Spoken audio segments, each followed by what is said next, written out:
Oh, actually, Christina, you can record. Hey, all right. Welcome, everyone. This is Cheshire Impact's webinar, The Roadmap for Pardot Success.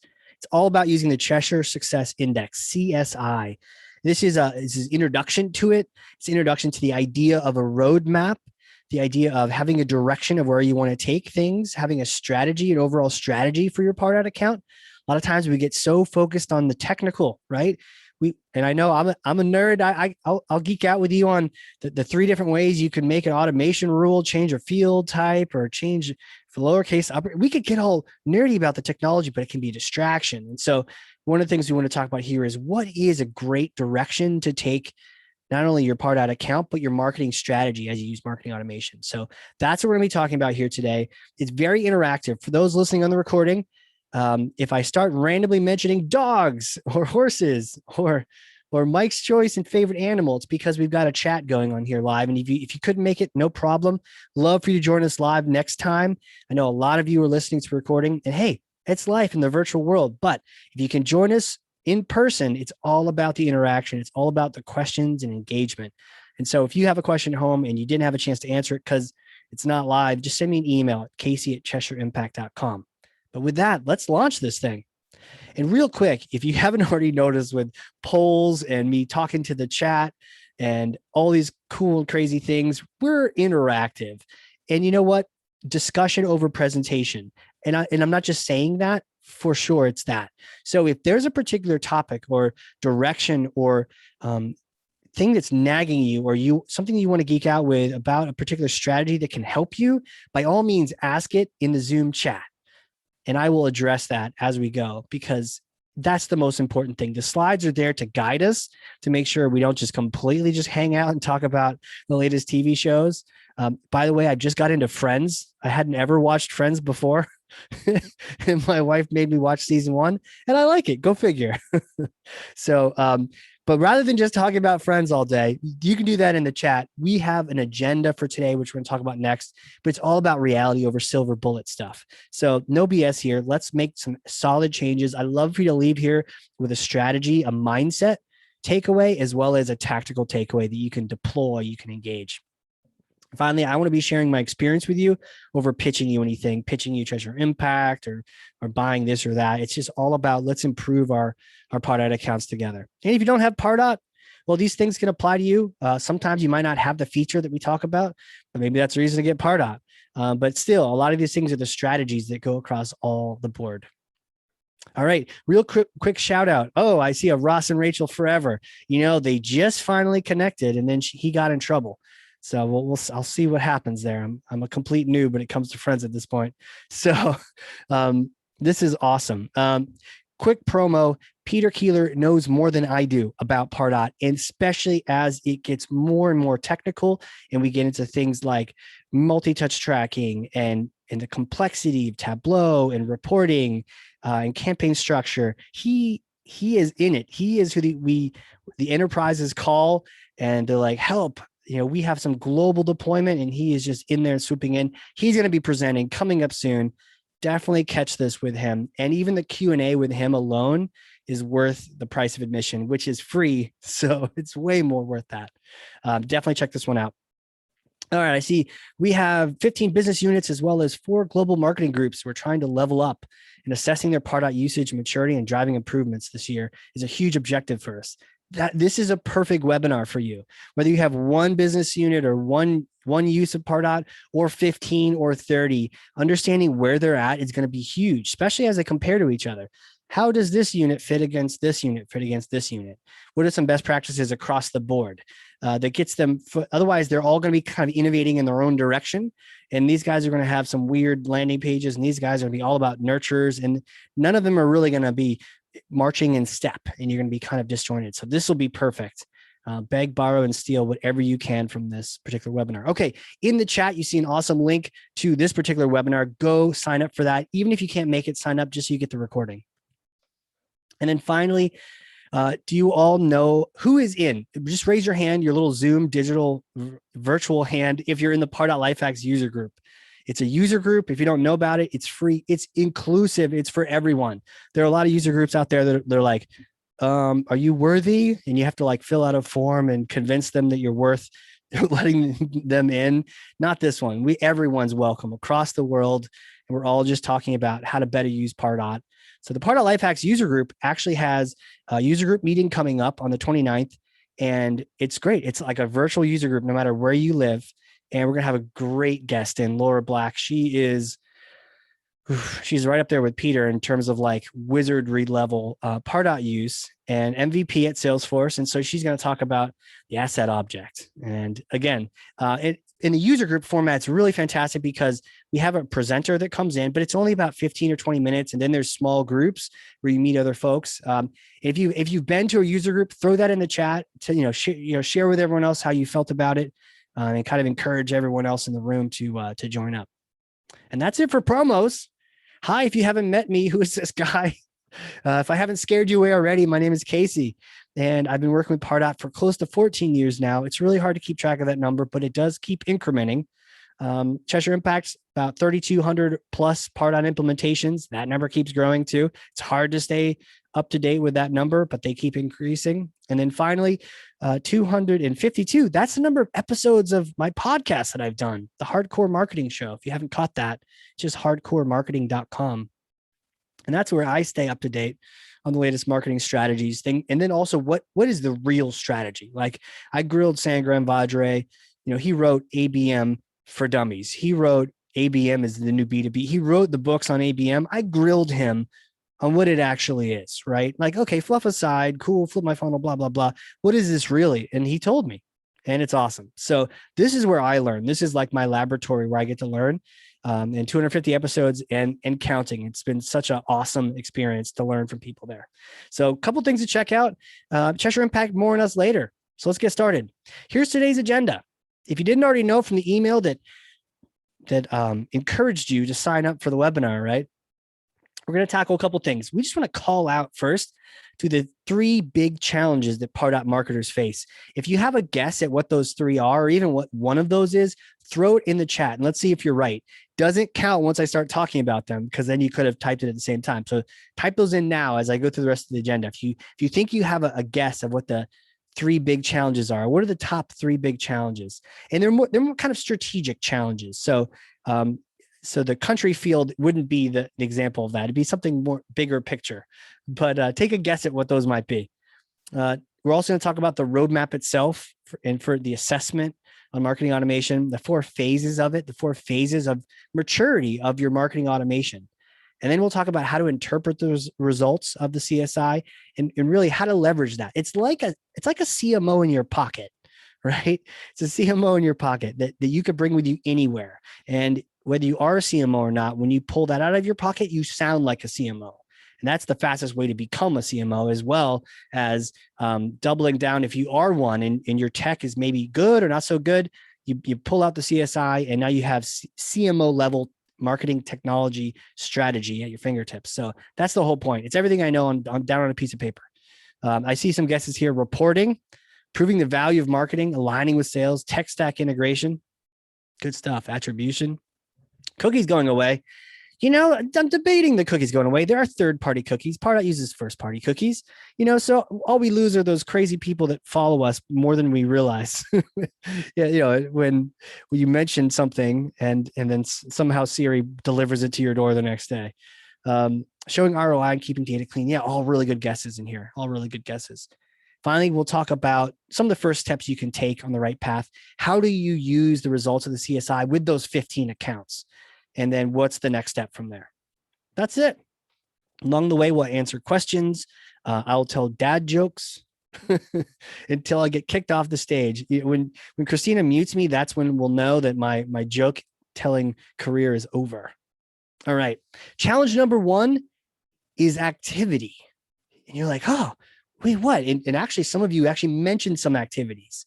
Some of the activities that we can get really challenged by in marketing. And again, this is big picture, right?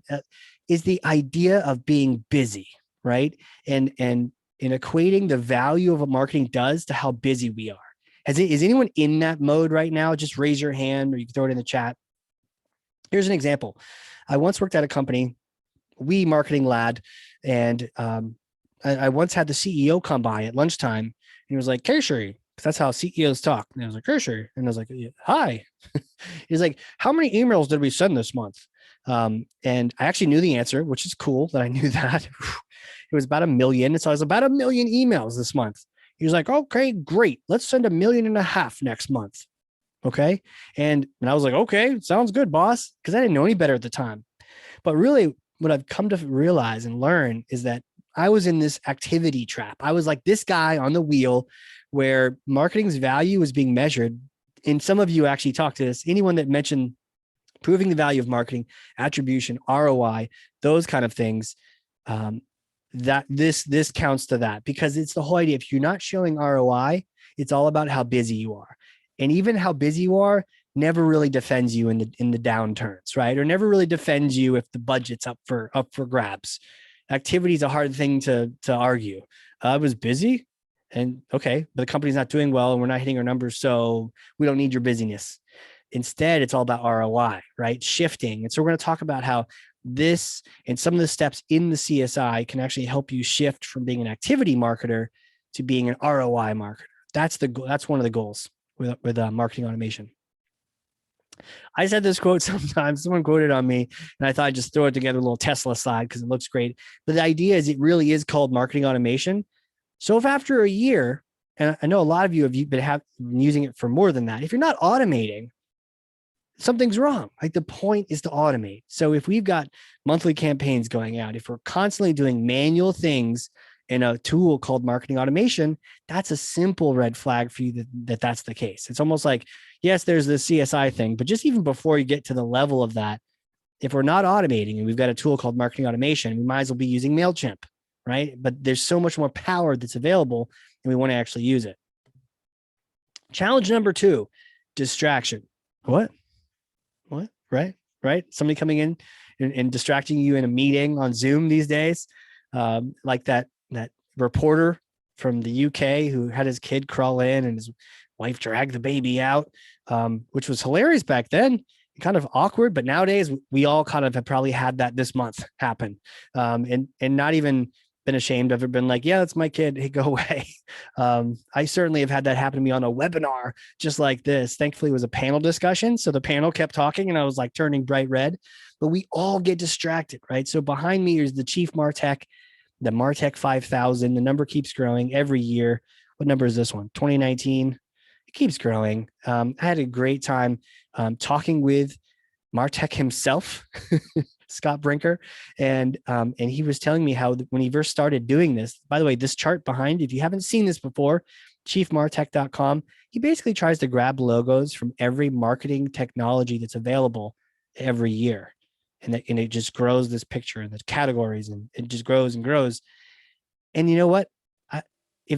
Real quick question, those in the chat, how many of these tools behind here, how many tools do you have? How many apps have you brought in your marketing tech stack? You can either say the number, you could say how many you have. Just go ahead and throw them in the chat. 30, dear God, what are some of those things? That's amazing. That's really amazing, by the way. I don't know how, it's hard to keep track of that, but especially if you have 15 different groups all over the place buying things, that can happen. How about everyone else? Do you have a lot of things? Do you have a few things? You probably have Pardot. You probably have Salesforce. Have you bought a lot of other apps? You can see in here, there's content marketing, optimization, all these other CMS, video advertising, 15. Yeah, there's a lot of things. So the challenge can be that we can get distracted by these really interesting sounding apps.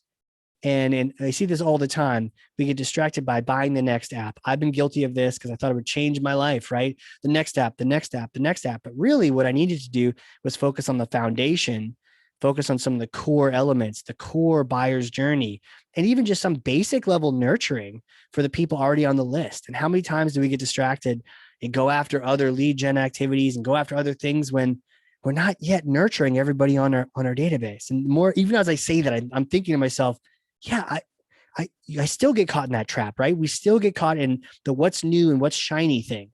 And so many times, even with something like Pardot, even with something like Salesforce, there's so many features that we can get distracted.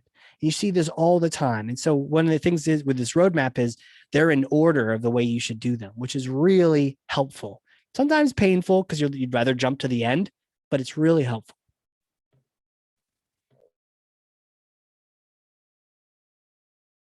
Finally, challenge 3 is eating elephants. Has anyone ever ate elephant before? It looks so friendly. I don't know if I would eat one, but if I pulled into a McDonald's and I might be tempted. Just one, just one, just once. Yeah, Megan, one bite at a time, right? How do you eat elephants? One bite at a time. When we took that math a little bit further, Christina and I were chatting about, okay, well, how many bites does it take, to eat an elephant? So we did the math. Forest elephant is a roughly 5,000 pounds. So we did the whole math on ounces.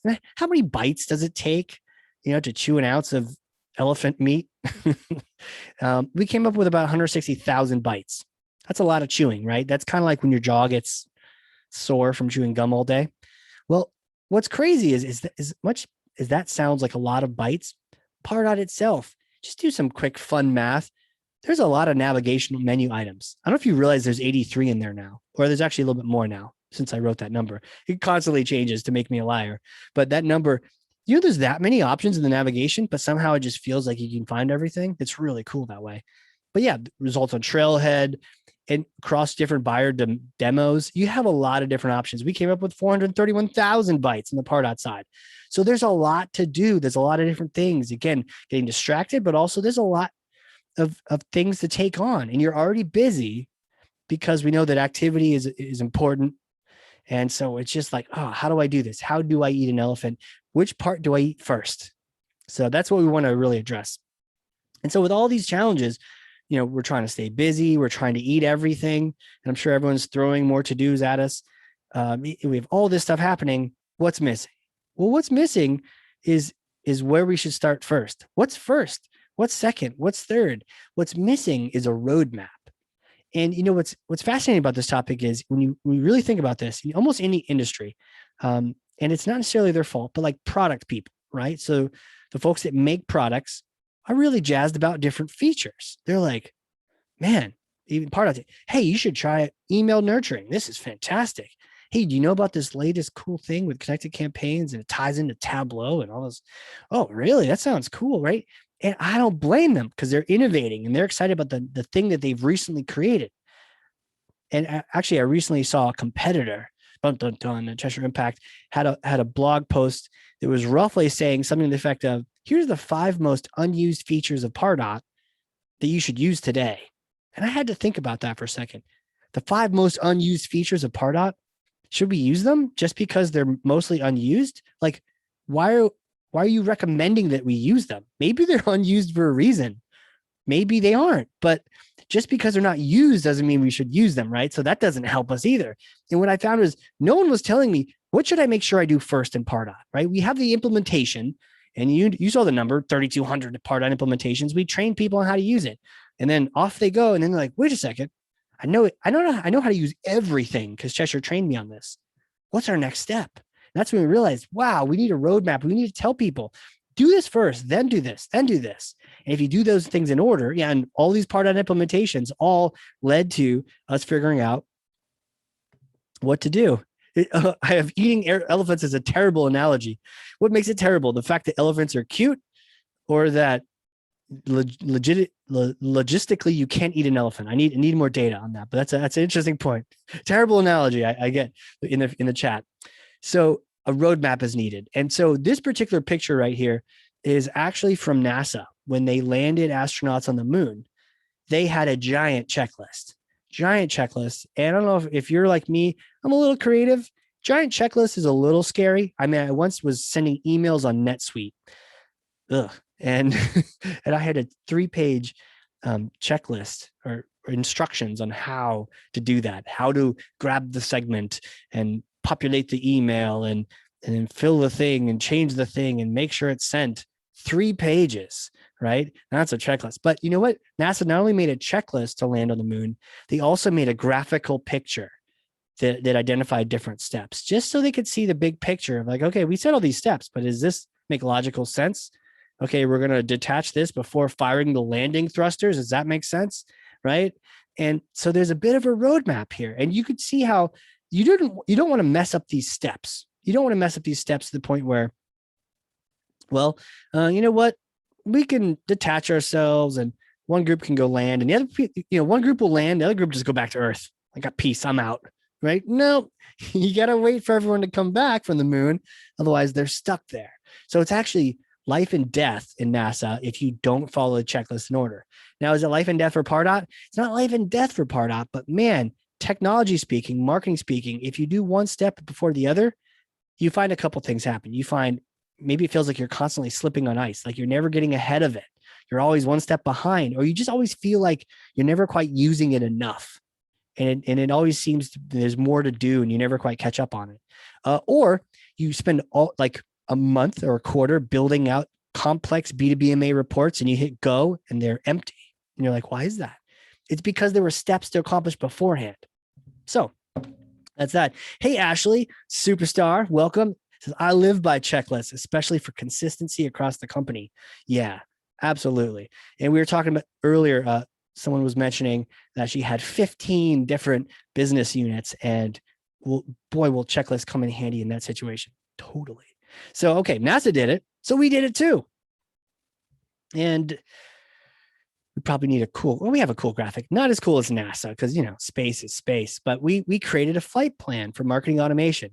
And so it's called the Cheshire Success Index and CSI for short, because when you can make an acronym, I know acronyms kind of got at, after the 90s, after Friends, acronyms are kind of move up. But you know what? If you can make one, you go ahead and make one. So there we go. CSI for short.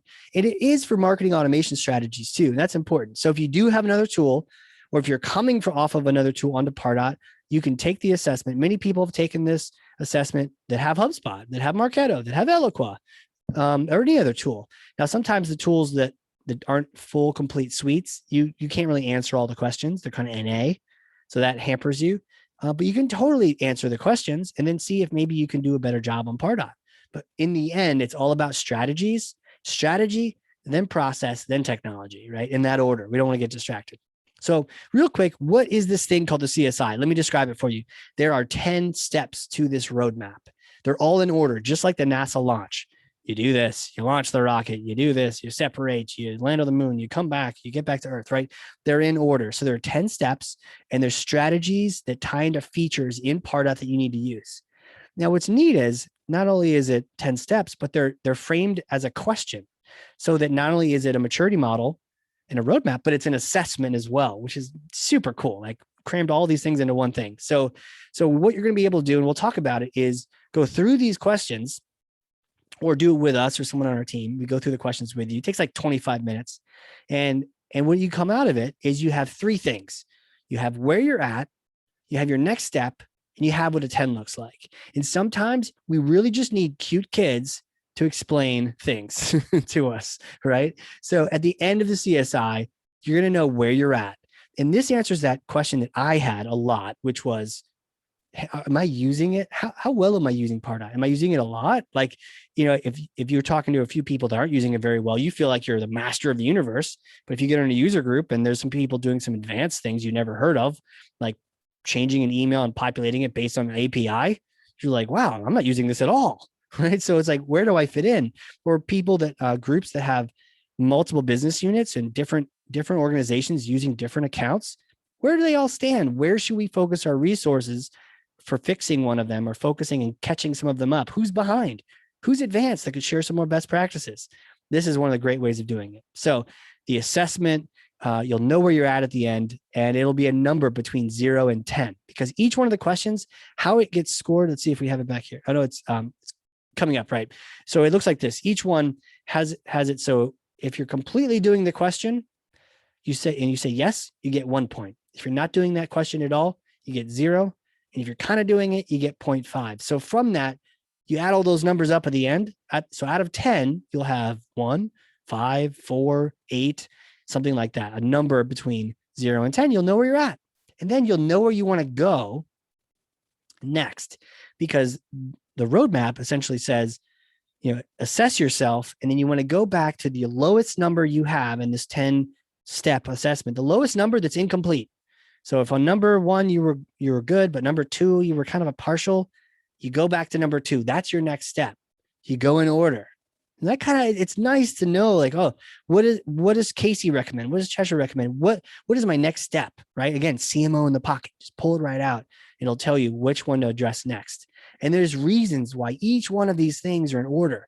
And it's kind of like the Constitution at Chesh. So these things can change. It is a living document, but it's hard to change, right? So, and you got to really prove it. Like, oh, this should be there or this shouldn't be there. We have made some changes in the past based on changes of the tech, but mostly it's relating to strategy. Finally, you're going to know where you are at with your friends, where you're at with your friends, or where you're at with other organizations, or internally with other groups that have Pardot. You'll know where you compare. And that's really helpful to know, especially if you have a low number. Okay, so this is what one particular element, we call them elements. So there's 10 elements of the CSI. CSI number 2, the second element, it has a topic, has a title. In this case, it's called Source ROI Reporting. And it has a question. And the question is, do you know where your revenue driving leads come from? So if I were to ask you this question, we're doing the CSI together, what would you say? Go ahead and throw it in the chat. What would you say? Would you say you're totally doing it, you're not doing it, or you're somewhat doing it? By the way, Christina, I don't know if we have a poll for this, or if there's other polls, but that might be helpful. But yeah, are you completely doing this? I see a yes. Oh, we have a poll for CSI number 1. Let's go ahead and do the poll for CSI number 1. That's a great idea. So we're going to launch one for CSI number 1, not this CSI number 2 that you're seeing, but we have one for CSI number 1. So let's go ahead and launch that poll. So this is like we're doing the CSI together. And so what I'll do first is I'll say, okay, do you send targeted emails to prospects based on information from both marketing automation and CRM? Right. And so your first reaction might be, yes, we do, or no, we don't. But what I'll do is I'll describe, okay, that's a pretty heavy sentence. So what that means essentially is 2 things. One, you're sending targeted emails. So you're not just sending to your whole database every time. If you're sending to your whole database every time, that's a no. You got to segment. If you are sending to even 2 different segments, so you send to one group one time, another group another time, that's perfect. That's great. And then the second part of the sentence is saying you're using information from Pardot and your CRM from Salesforce to dynamically change your segmentation. And so a lot of people oftentimes are doing the segmented emails, but the second part, a good example of that would be, okay, you're pulling up a list of North American VPs of the particular department you're targeting. Great. Well, you could also build into that segmentation a little thing that says, ensure that they aren't currently in a sales cycle. They don't have like an open opportunity, right? Because you don't want to sort of interfere with the sales opportunity stage. Maybe you want to just leave those people off. This is for people that don't have an opportunity yet. So that's how you could use not only the demographics that you have in Pardot, but you could use the activity information, the latest, greatest that sales is basically tracking on their end to figure out if you want to if you want to target this person with your campaign or not, right? So we talk through that question like that. And then after that, maybe you change your mind. You'd say yes, sort of, no. And by the way, sort of is also just a reminder like, that was an interesting idea, Casey. Maybe we'll come back to that one. And so this is your score, something for you to do and throughout. And we're just going to do the CSI number 1 here. But the idea would be you would mark what you would mark. And then if it is a 0.5 or 0, you know to come back here first because it's CSI number 1. Okay, let's end the poll. Let's see what everyone voted for. Okay. Great. So we have some yeses. Some yeses, fantastic. That means we're doing the segmentation and we're also getting information from Salesforce and Pardot, and we're looking at all the different concepts. Yes, great. So they're going to move on and be looking at CSI number 2 and 3 and 4. Some of us have said sort of, and that's great. It's totally great. I'm totally a fan of sort of because it just says, maybe I want to revisit. Maybe I want to revisit my buyer personas. Maybe I want to visit my profiles. Do I have my segmentation nailed? Maybe I really want to build up my segmentation next. Well, you would just note that here with a little note here. So that's how the CSI works, right? You see, and you keep track of your score throughout, and you come up with a score at the end. Great. Anyone have any questions at this point? I know I've been excitedly talking about the CSI. And my watch tells me that my son has tried and incorrectly entered the Nintendo Switch password. So what you have in front of you here is all the stages. And you can see that they actually, all the elements, and they actually fit into 4 unique phases. And so what we're going to do throughout this next part of the webinar is talk through a little bit of each one. I'm not going to go through in depth like I did on that poll question on every single one of them, but I want to talk to each one just individually to give you a sense for it. If you can follow along and keep track and give yourself a score of yes, no, maybe, sort of, you can give yourself a sort of a casual CSI score. That's totally cool. And then ideally what you want to do is do that with someone else. So I'm happy to get on a call with you or someone else on our team just to go through them with you. Sometimes it helps having someone challenge you and also ask the question underneath the question. Because maybe there's some ideas in here for you. Even the advanced users, there's always ideas in here. And oftentimes the advanced users think they're a 10, they find out they're a 5. And some of the basic users think they're a 0 and they find out they're a 2 or a 3 and they're like pumped. So there's something for everyone. All right, let's talk foundational phase. Let's build that foundation. Okay, so we just went through CSI number 1, understanding your buyer and the segmentation. And oftentimes in this question, it's a chance for me to ask things like, do you have buyer personas or profiles set up? Do you know the difference between the two? Have you done the work to understand your buyer and what kind of pain they have? And really, do you know what questions they're asking in the sales cycle? Yes, all this stuff fits under CSI number 1, because the more you understand the buyer, all the other CSI steps are going to be way easier if you have number 1 nailed, which is why putting it as a partial is totally fine with me, because I know I almost always need to come back and update number 1. Number 2 gets into first touch ROI tracking. The idea of, do you know where you acquired this lead from, this account? Do you know where you first found them? And a lot of times we get distracted, especially these days with multi-touch tracking. It's like one of those shows where they take the pill and suddenly they can see in like the 9th dimension, right? Well, that's all fine and good, but it can be very distracting. And it's also much more of a gray area when you get into multi-touch tracking. It's not nearly as concrete as we paid $5,000 to meet them. We met them at this show. They eventually signed up 6 months later and they gave us $500,000. Let's do more of that. So first touch is really important. And that's really what catapults careers and gets you out of the activity marketer mindset. Data prep. And the question for data prep is your data clean? Is it free of duplicates? And is it structured for reporting? So if you were to answer the CSI question for data prep, you would say, okay, it's clean. Yes. Free of duplicates. Yes. And now it's okay to have some, because you're like working to make sure it's clean. What I'm looking to avoid there is people where they've built their system to on purpose create duplicates. And yes, it has happened. Ashley, you probably have experiences, war stories from this as well, and several other folks in here, seeing accounts where automations were designed to create duplicates. And it is a nightmare. It is like a marketing personal nightmare. And so I'm just making sure you're not on purpose creating duplicates with your automation. And finally, structure for reporting. This is where we really look into connected campaigns, making sure you are good and you're set up and you're doing the right tagging scheme so that when it comes to actually reporting later on some of the more advanced reporting, you've done the work ahead of time so that the data is good to report on. So that really comes in handy there. So you can see how this builds. We're understanding the buyer. We're making sure ROI is set up. And that is making sure we're tagging everyone that comes in, making sure we understand where people came from and putting real weight to that. And then finally, data prep. And this is the foundation phase. You do those 3 things and your foundation is so strong. How is everyone doing through those questions? Did you have lots of ones, some partials? How are your scores looking so far? And again, it's not necessarily an official score, but yeah, just kind of getting a sense for it. Are there any things you might want to go back to? Go ahead and throw it in the chat if you had any ideas of some things you might want to go back to, might want to check. All right, next up is the growth phase. Growth phase. So this is where marketers get to be marketers. And it's a lot of fun. Okay, Rafael says, we're looking good. That's awesome.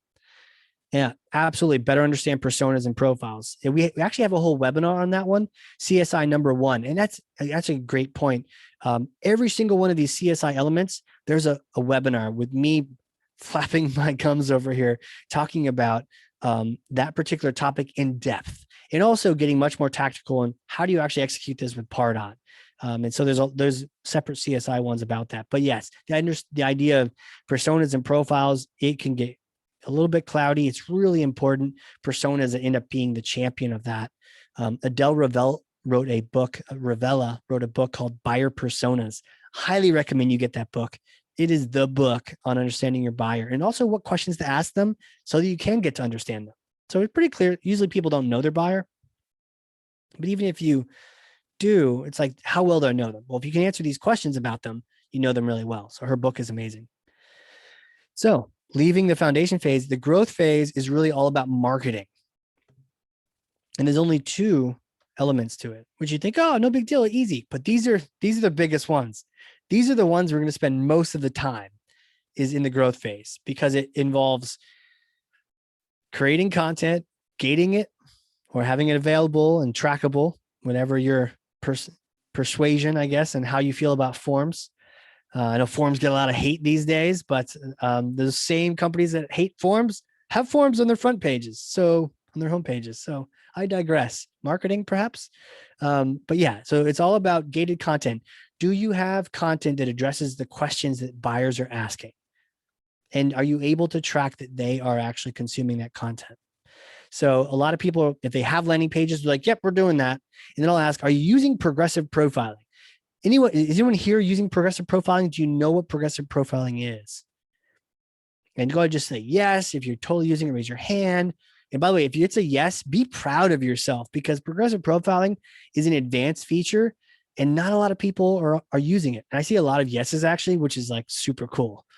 So clearly all the best of us are here right now on this webinar. But those of you, if it's a no or you're not quite sure what it is, it's a magic feature of Pardot that just allows you to ask different questions on an ongoing basis. So you can have one form that changes the questions it asks based on what it already knows about someone who's there. So if someone goes to fill out a landing page, fill a form on a landing page, and you already know their name and their email, and you already know their company, it won't ask their name, it won't ask their company, it won't ask those questions on the form. Instead, it can ask other questions. And that's how you can, over the course of several forms, ask people way more questions than they ever think they would tell you. And this helps you avoid having a 12-field form that no one wants to answer. It's a great concept. And again, anyone that said no, I know a lot of you said no, and some were just like, maybe. There's a whole webinar on CSI number 4. It is probably one of my favorite. And whether it's live or the recording that we have, it is huge. Again, if this webinar can be your guide to going and checking out other webinars, that's great too. So if you're doing progressive profiling, you have gated content, you get a number 1. You get a solid 1 in gated content marketing. Oh, by the way, I also have a book. I wrote a book on marketing automation, and every single chapter ties into every single one of the elements of the CSI. So if you either want to check out a webinar or check out the book, either way, they will all address your questions on these topics, or you can ask them right now. There it is. By the way, shout out to Christina, mad throwing in links in the chat all the time. So amazing.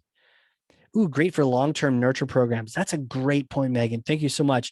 That progressive profiling really pays off when you're doing the long-term nurture because you get a whole bunch of information. That's where you get to ask a lot of questions that turn into grading and scoring, or grading specifically. Good stuff. Multiple nurture campaigns is CSI number 5. CSI number 5, the question is, do you have more than one nurture campaign automatically working behind the scenes? And if you have one nurture set up, it's only a partial. I want to see more than one. Why? Because in the very first CSI, we wanted to have more than one segment. So we want to be nurturing more than one segment in their own language. So not just, it's good. You can start with a single nurture, but you want to, as quickly as possible, branch off to have specific nurtures that address your segments, your personas directly in words that they use. Try talking to the CFO, the head of finance, the same way you talk to a sales VP. That's not going to work. I've tried it. It's two different languages, right? There's one that's numbers, it's specific, it's factual, it's not necessarily aggressive, but it's very calculated, literally. Another one, it's aggressive, it's showy, it's timely, it's urgent, right? So there's all different ways of talking to different buyers. But if you mix and match those, start talking to the VP of sales like you're trying to, talk to the CFO. I'm like, what are you talking about?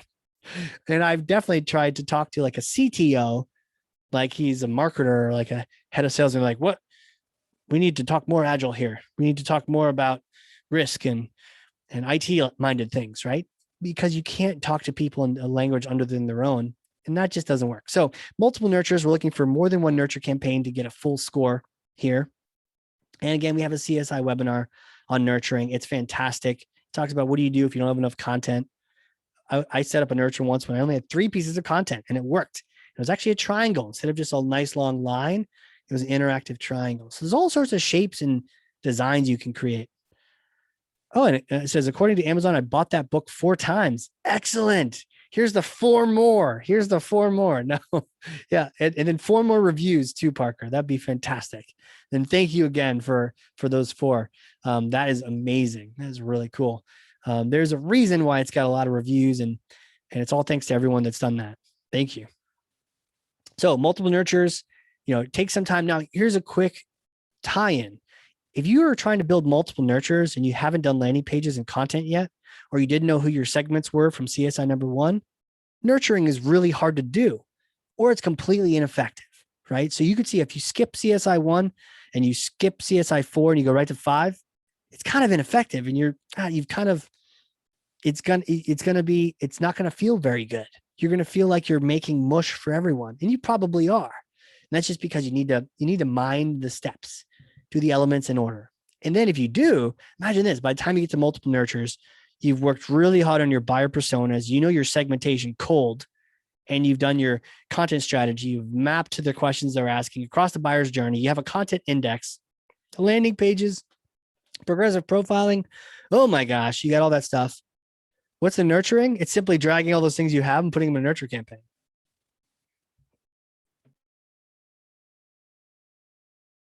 Okay, cool. So we got foundation, we got growth. Now it's time to align. Align with who? Oh goodness, align with sales. It's time to align. How does everyone feel about aligning to sales? How does everyone feel? Have you felt aligned? Have you felt not so aligned? What do you got? Okay, I see we love it. We're really aligned. Some people sharing in the Q&A that we're kind of so-so. Other people are like whispering, I don't quite understand them. I don't quite get them. It's a hot topic. And so there's, that's great. Okay, so we're going to talk now about 2 awesome elements that really will not only get you using more of Pardot, but also align the heck out of you with your sales team. And so the first is your sales team trained and using Pardot, using the information that Pardot captures. And again, there's questions, but for the actual questions that are on here, that's on the CSI itself. So that's if we do a conversation, and I'll give you information at the end on how to do that. But sales trained and using Pardot, that's the first step. And we actually have a sales training at Chesh where we actually have our sales team train your sales team. So that way it's not marketing trying to teach sales how to sell. No, it's sales telling sales. I use it. I sell a lot using it. Works for me. You should use it too. Right? Very quick, 25 minutes in, out, Q&A, done. And we talk to sales about how to not be creepy, right? If you can capture all this information about them, well, we don't want them saying, well, I see you're on the website right now, and I see you've been lingering on the pricing page for 30 minutes. Do you have any questions? It's like, whoa, I'm clearing my cookies off this crazy guy. Don't be the CSI, the CIA. Don't be the FBI, right? Don't be tracking me. I don't want to know about that. So we give sales an approach on how they can bring up that, start a conversation without bringing up the fact that they can see their every move, right? So. Okay, then it gets into lead rating, lead grading and scoring. Let's go ahead and throw that last poll we have, because near constant polls are actually getting really popular on LinkedIn too. I don't know if you've noticed that as well. We have one more poll, and it ties into this CSI number 7. And the question is, do you separately rate your leads for their activity and quality? And that's the actual CSI question. So what you answer would be your official score for this one. And so the idea is, essentially, are you doing grading and scoring? Are you doing scoring and grading? And usually everyone is a yes to scoring, because No, it's turned on by default. That's pretty neat. So you automatically kind of get a 0.5, though you could give yourself less if you're not really using the number. But you may have that. But then the question is, are you using grading as well? If you're using scoring and grading, you would say yes and give yourself a full point. But if you're not using both, you'd give yourself a sort of or a no. It just lets you know where you're at with that particular number. So let's end the poll, see where people are at with this one. All right. So we see it's pretty much split down the middle. We see some are saying yes, some are, which is great, by the way. That means you're using scoring and grading, and sales knows how to use it. Great. Sort of means we're still, we got one, but we need to, follow up on the grading side. Totally cool. There's a grading webinar, talks all about that. That's one of my favorites as well. It's a great topic, scoring and grading. Great. Okay. So you can see that's the example of the kind of questions we go through, and you get a sense of where you're at, and you get a number by the end. Let's get into the last phase. Kind of wraps up the webinar here. Now, the last phase, oh yeah, right here. Oh, this is the science phase where you get to be scientists and optimize everything. But no, it's exciting. Okay. This last phase is exciting. We're doing cool stuff. The coolest stuff that we get to do happens in the optimization phase. And so that's sometimes the challenge, is because we all want to do this phase, but we haven't done the segmentation, or we haven't done some of the stuff that maybe is not nearly as new or exciting, but needs to happen in the foundation phase so that we're ready. So that when we get to the optimization phase, we can just launch, we can just go after it. And what you'll find is that there's a lot of testing that happens here in this phase. You see the first one on here, CSI 8. It's all about testing. And so a lot of times people are testing before this point. And I got to tell you, just randomly testing your email subject line is not really going to be doing anything for you. Yes, maybe you get 1% more opens here and there, but overall, the time you spend on it, you're not going to get the bang for the buck. There's actually things you need to be testing in order. So one of the things I learned on one of the fantastic podcasts, and then also it's built into our webinar on CSI number 8, is all about the hierarchy of optimization. So when you get to the point where you're ready to test, there are things you should test first, second, third, fourth. For the same reason we have this roadmap, testing has its own roadmap. And the reason you test in order is because the biggest bang for your buck comes at the front of the list, and then the next, and the next, and the next. And subject lines is not in that list. So there's a lot of cool things to test that aren't necessarily the built-in tools to Pardot, or some of those things are just easy to click around. There's certain things to test first and second, third. Can we share the testing list? You know what? Great question. It's in the we can link to that particular CSI webinar. It's in there. It's in that particular webinar. So yeah, we can link to that. It's also in the book. If you don't have a copy of the book, we can get you one. So whichever one you'd prefer to look at. Cool. So thank you for asking questions. Ta-da! See what happens when you ask questions? You get hooked up. Number 9, advanced dynamic content. Okay, a lot of people buy Pardot just for this. Who loves advanced dynamic content? Who knows what it is? Who doesn't know what it is? This feature has sold many a Pardot account. And a lot of times people just really they love to set it up, but you need to build some other things first. The test list size. Great question. You know what? It's all relative. It's a ratio. So, and we actually get into that. Eric asked a question about the minimum test list size. And so in that CSI 8 testing webinar, we get into the idea of statistical significance, which is a little nerdy and a little bit of math stats, but it's okay. I dumb it down really low because I'm basically a caveman, but I can at least wrap my brain around it. Essentially, depending on the results, how dramatic your results are is how low and how small your test list can be. So if you have only 10 people and 8 of them or 9 of them choose one, and only 1 or 2 choose the other one, that's pretty significant. But if you have 10 and 6 go here and 4 go there, that's not significant. So there's a whole little calculator you can pull up online, and we talk about it on that webinar. But essentially you want to have as much of a test list as possible. And then you want to be testing things that have the strongest results possible to prove that what you're doing and what you've just found is actually significant. Because a lot of times what we do is we do a quick little test. We're like, oh, is 1% better? And so, Pardot will send an email to the winner, version B, because it was 1% better. But 1% better is not statistically significant. So you shouldn't necessarily change up your whole strategy or change all your landing pages or all your email templates because one test came back 1%, 2% better.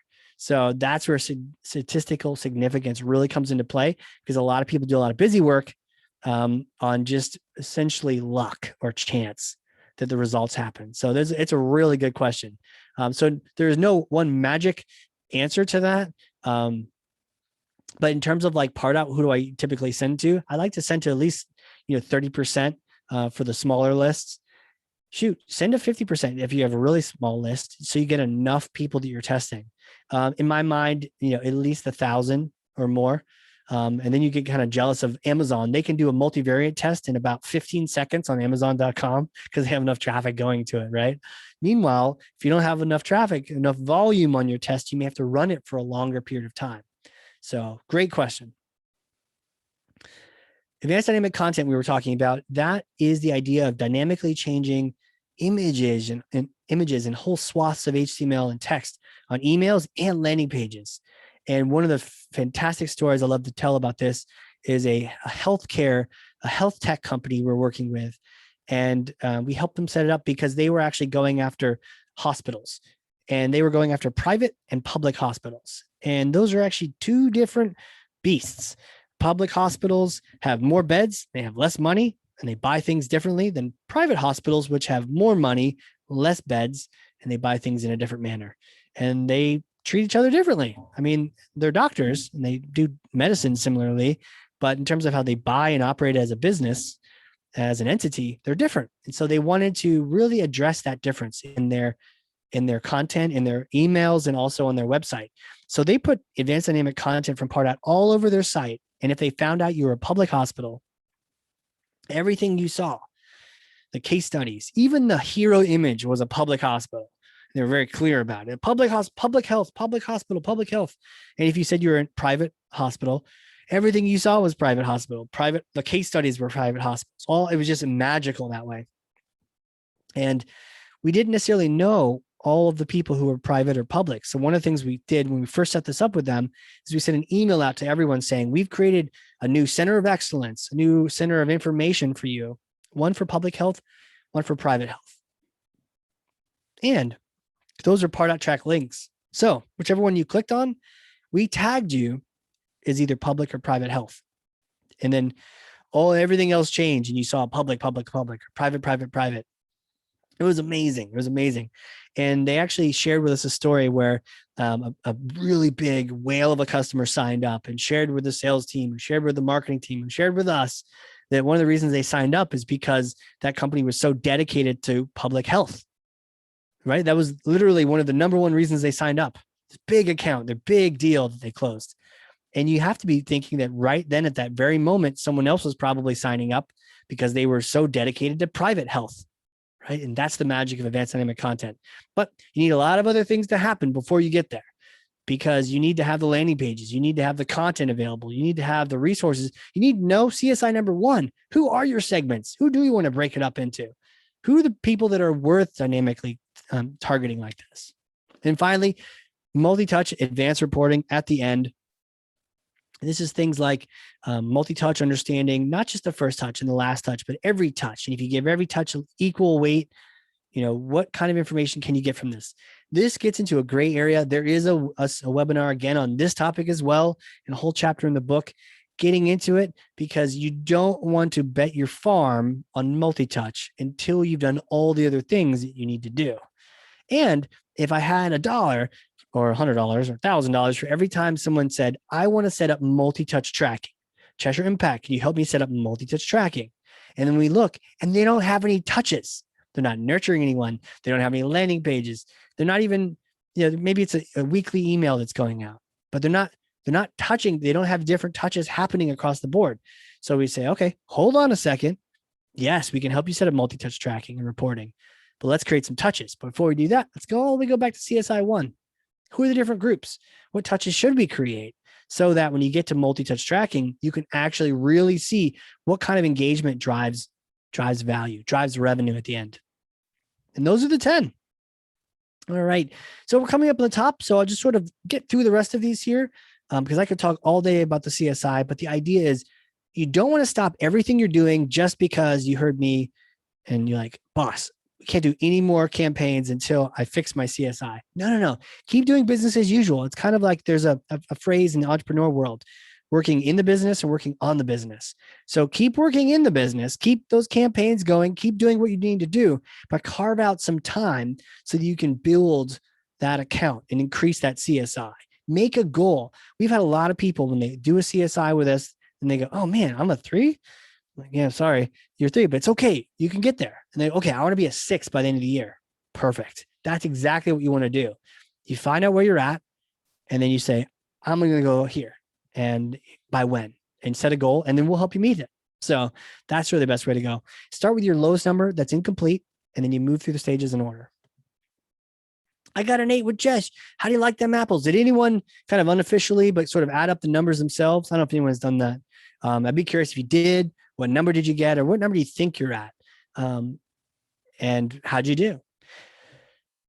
And if you're really curious of like, well, how would I actually do? I really want to help you get that score, right? And so you get a CSI and you get a CSI, you get a CSI, everyone gets a CSI.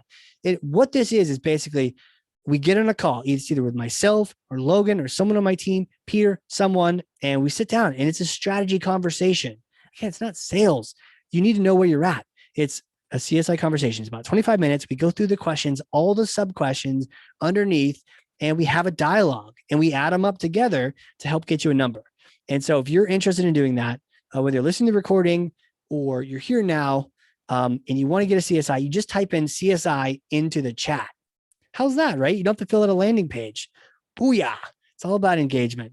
So you can type it in the chat. If you're listening on a recording, you can send me an email, casey@CheshireImpact.com. You can text me on my cell. You want a CSI?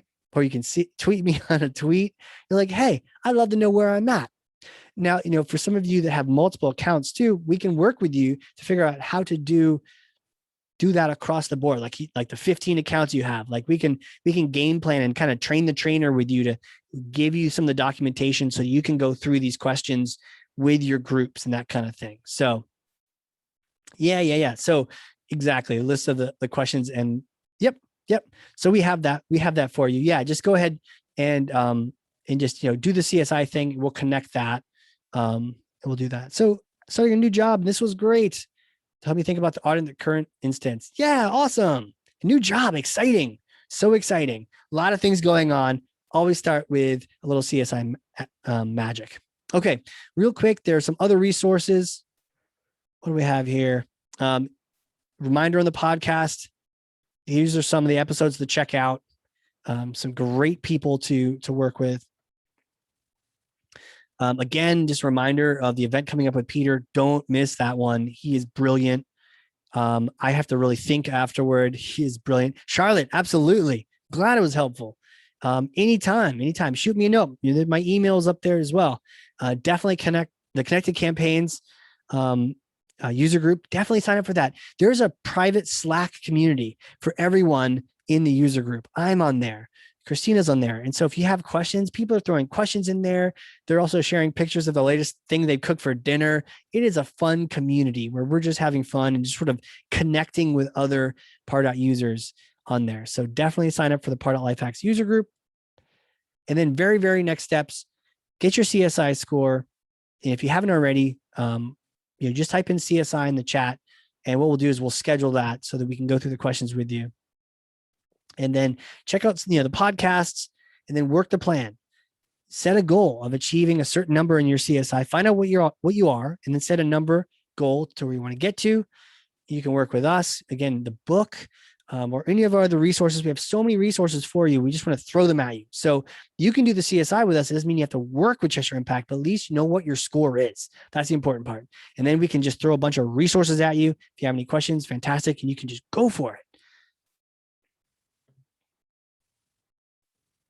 No worries. Yeah, no worries. I won't call you out. It's a lot of people engaging in the chat. And even if you don't have Pardot, that's totally cool. Take the assessment or even sign up for the assessment on whatever tool you have.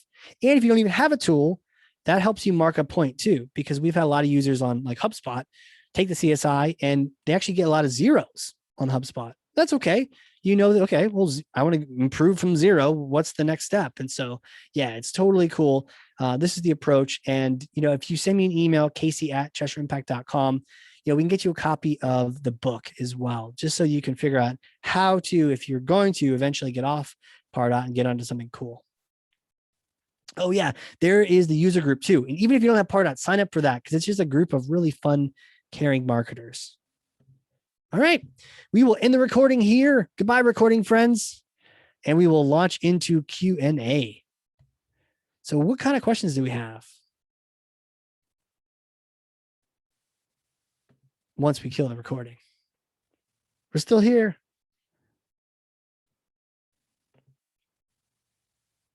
All right, if you have any questions, go ahead and throw them in the chat menu.